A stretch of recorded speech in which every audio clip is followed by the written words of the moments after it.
Welcome everybody to Red G Fox. All right.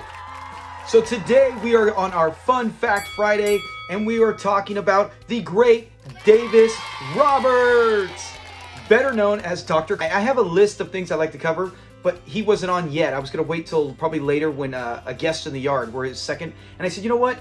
I'm so busy talking about him. Let's speed it up. Let's get to him, Dr. Caldwell. So today we'll cover the actual actor, Davis Roberts, on a lot of the things that he did. We'll talk about his 3 important roles in this, and also the insane list of movies and shows he covered. I mean, this guy was all over the place, and you love it. You know, he was so busy, he was actually still acting up till his death in 1993. That's how, I mean, that's a guy who loves what he's doing. Let's cover to some of the things he did, and then we'll briefly break down each episode he's in. Some of the best. So funny, I can't wait. So let's get into it. He played Dr. Caldwell, of course, in 2 episodes in season 2 and 1 in episode season 3. This is a fact. Did you know he also plays someone named Uncle Phil in the show Sanford? Yes. So I love it. I love when Sanford came back right after the delay and you see other actors reappear back on that show. It's great. He didn't have to be Dr. Caldwell, just like Barry Wright was on there as a bailiff. It didn't have to be Junior Joe Lewis. Just seeing their faces brings such a warm feeling in my heart where I'm like, yeah, I love that guy. He's back. It's the actors. Of course, we love the characters, but I love seeing the actors. So just a little thing in case you did not know, he does continue on in Sanford, even though we don't see in Sanford set up season 3.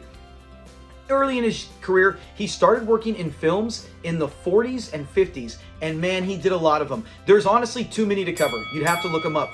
Some of them, I looked at them, they're like 5-star, 5 out of 10. They're okay movies, but he was churning them out. He was in everything, and a good number of them at the beginning are uncredited, right? I think it's smart where he was just like, hey, especially in that era where you're just trying to get into movies, that was the big thing. Get to Hollywood, get in any movie. And he got his face out there, and he might have been uncredited, but he's still someone who had experience. He would see you see how it works.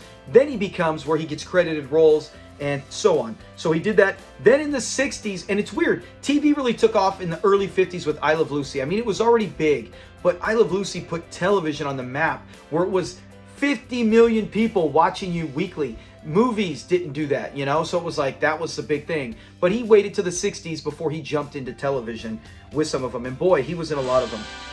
He was a member, this is later on, he was a member of the Beverly Hills Hollywood branch of the NAACP, and he actually helped present the first ever Image Awards in 1967.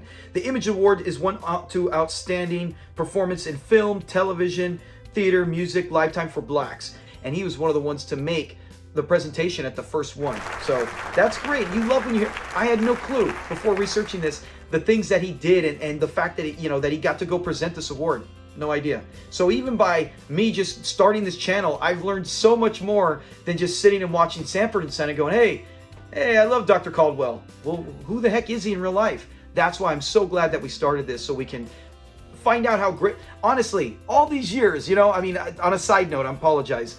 On a side note, all these years, I had no idea what kind of a person Bubba, and of course I could have read on it, but Don Bexley, where he really was. When I did the episode break, or the Fun Fact Friday on Bubba, or Don Bexley, I was amazed. What a great human, what a family member, great grandkids, served, he did everything, and he was so good-spirited and funny, and made so many different things that are first for his generation, that it's like, wow. Now when I watch him on there, I love Bubba, but it's like I have a whole new respect for the actor. And I think there's a lot here with Davis Roberts, just like we just covered with the NAACP and the awards.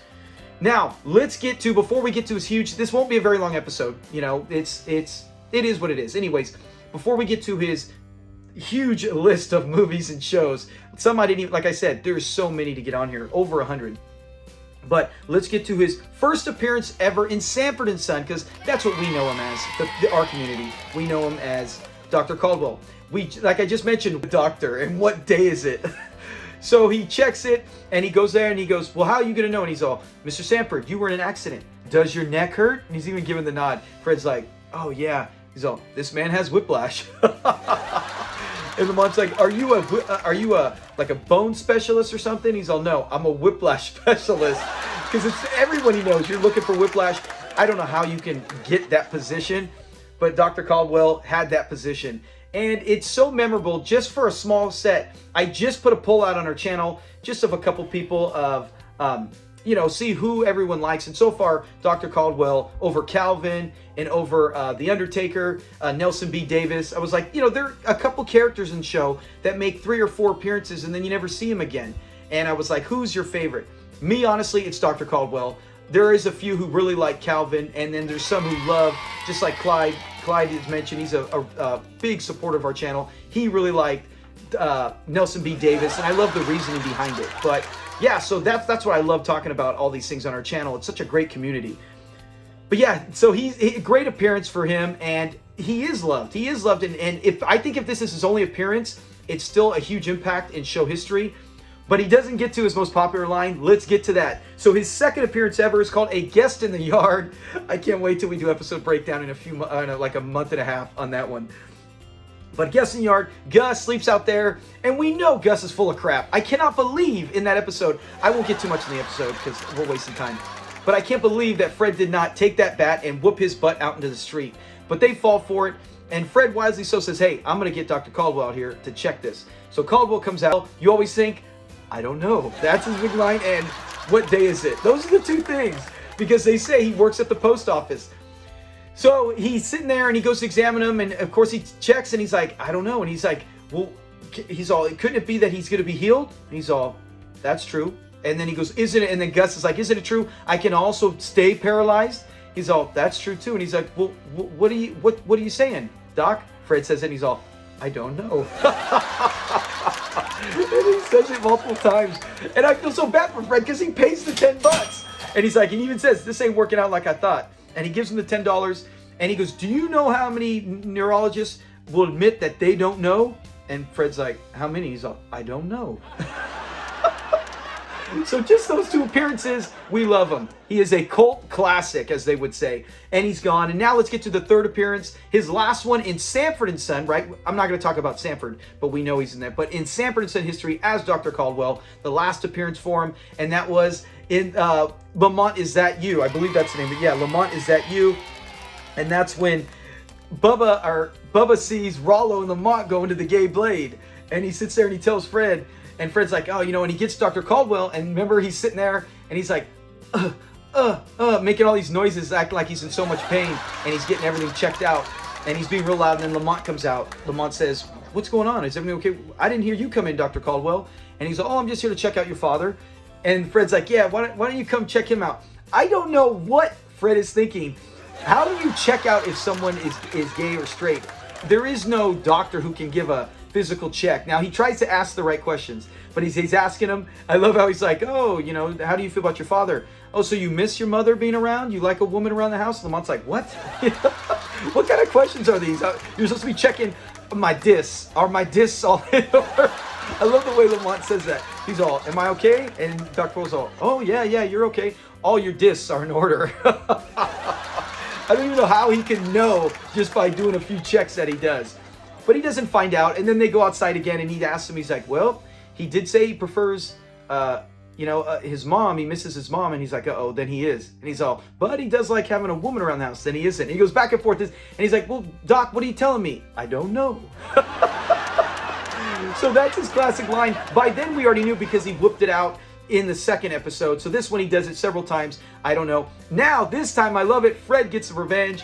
$10. He gives him $5. And then Fred gets the zinger of all zingers on him. He's like, where's my other $5? When am I getting my other $5? Fred's all, I don't know. So he gets justice. So at least we see Fred get the last laugh on Dr. Caldwell. That's it on his appearance in Sanford and Son.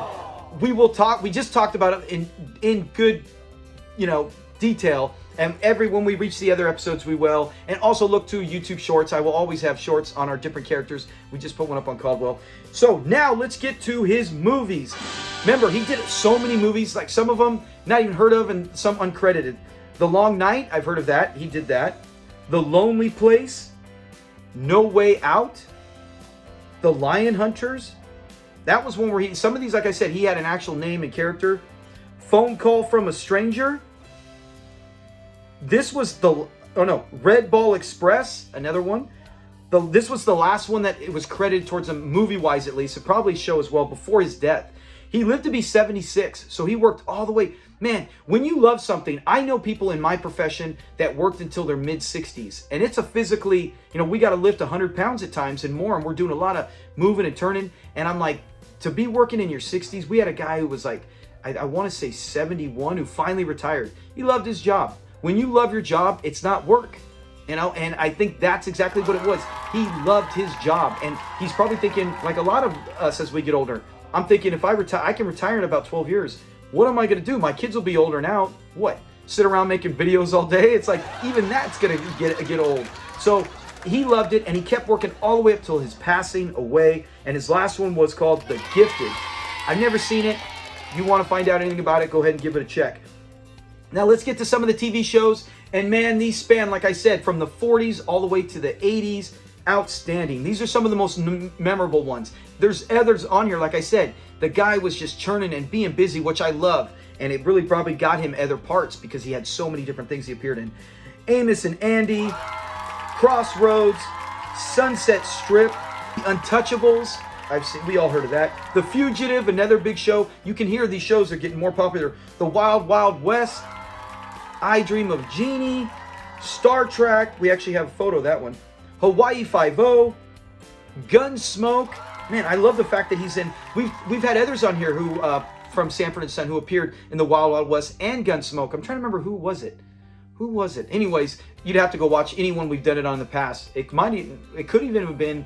No, not maybe Don Bexley, but either way, we've had other people who have been in this, and I go, hey man, I could totally picture those actors in westerns. That's what I like. Oh, Noam Patilik, the guy who plays Swanee, he was in I want to say Gunsmoke, one of the old westerns. So anyways, I Dream Star Trek, the Mary Tyler Moore Show, that I watched a lot. This one's the one I always said in the past. This is the one I remember him first and foremost was What's Happening as Principal Bradley. He was on several episodes of that. And the Jeffersons. Those are just to name some of the shows besides obviously Sanford and Son and Sanford. But those are the mini shows, and he had more in there where I'm like, man, that show. I've heard of that. I've heard of this. I've heard of that. If you ever want to find out more, go look up his shows. But for the most part, you've heard it. You've probably seen him on the Jeffersons, What's Happening, Sanford, The Fugitive, Wild Wild, Gunsmoke definitely, and maybe even I Dream of Jeannie. All these roles he was credited and had some kind of impact. The biggest I would say is probably when I look him up, Sanford and Son. Not just the biggest to us, but the biggest in career. If you look up anything on him, it always mentions he played Dr. Caldwell in 3 episodes. So that is it with the great Davis Roberts. What an outstanding treasure we had for just 3 episodes. But man, the impact he makes. You'll see, man. I'll put any trivia on our channel, and if it's ever involving Dr. Caldwell, like we just had a poll, people will say, I don't know, post office. I mean, because, man, 1 or 2 scenes, and the guy steals it. He's so memorable. So I say thank you to Davis. Thank you so much, Davis, for everything you did for Sanford and Son, and for all us fans who love it. Now he's resting in peace, but man, we're going to break down so many other people in show history, and the more we do, the more I go, man, I love this guy. Now when I see him on, when we get up in like a month, and then maybe even 6 months when we get to season 3 and we get to his next episodes, it's going to be so exciting to talk about him again, because I'm like, man, what an impact and a great human being he was from everything we read on him. Comment below if there's anything on here that's new or we missed, or just, hey, what you like about the show, or what you like about Davis Roberts. So thank you guys. Have a great day. Have a great weekend. And if you've gotten this far, I should have started the show with this. Why do I always do this? Friday tonight, if you are watching this, we are doing Sanford and Son live. You got to have it on DVD, or you got to stream it. If you do, you watch it on your end, because I can't show it on my end or it'll be copyright and blocked. But we've already done it before, and I'm going to watch it on my end, and we're going to talk and react to it, comment, laugh, and it's all about the episode where George Foreman comes. I cannot wait. It's the director where Fred directs. Man, it cracks me up. So be ready, 8 o'clock Pacific Standard Time. Talk to you guys then. And if you don't come watch, that's fine. Have a great weekend. Peace.